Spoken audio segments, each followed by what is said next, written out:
جو کسی کے ساتھ زیادتی کر کے اپنے لیے عزت چاہتا ہے تو اللہ اسے اپنے انصاف کے ذریعے ذلت دیتا ہے۔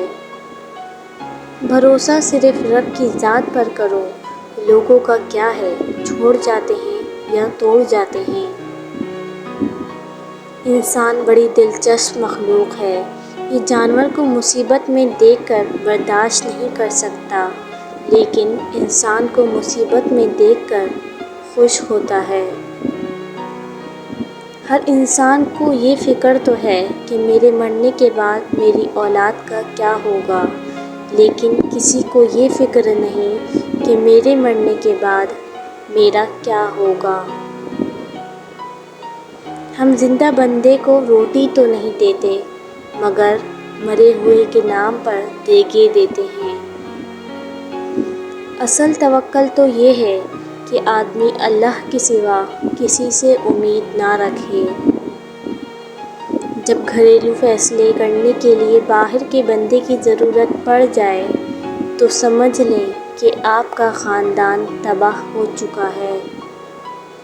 زندگی آپ 40 سال کے ہو جائیں تو سمجھ لیجئے کہ زندگی کی اثر ہو چکی ہے۔ اپنے اخلاق، کردار اور آخرت کی طرف توجہ دیجئے، کیونکہ عصر اور مغرب میں زیادہ تاخیر نہیں ہوا کرتی۔ وقت گزر جانے کے بعد اگر کوئی قدر کرے تو اسے قدر نہیں افسوس کہتے ہیں۔ میری چپ کو میری ہار مت سمجھنا، میں اپنے فیصلے خدا پر چھوڑ دیتا ہوں۔ ہر بات دل کو لگاؤ گے تو روتے رہ جاؤ گے، جو جیسا ہے اس کے ساتھ ویسا بننا سیکھو۔ عقل جتنی چھوٹی ہوگی زبان اتنی لمبی ہوگی، کیونکہ برتن وہی شور کرتا ہے جو خالی ہو۔ اپنے گھر کی باتیں باہر کے لوگوں کو نہ بتاؤ، تمہاری غیر موجودگی میں لوگ تمہارا مذاق اڑائیں گے۔ ہر کسی کے لیے دعا کیا کرو، کیا پتہ کسی کی قسمت تمہاری دعا کا انتظار کر رہی ہو۔ لباس قیمتی ہو یا سستا، کردار کو نہیں چھپا سکتا۔ اپنے کردار کو اچھا کرو، ہر لباس میں اچھے لگو گے۔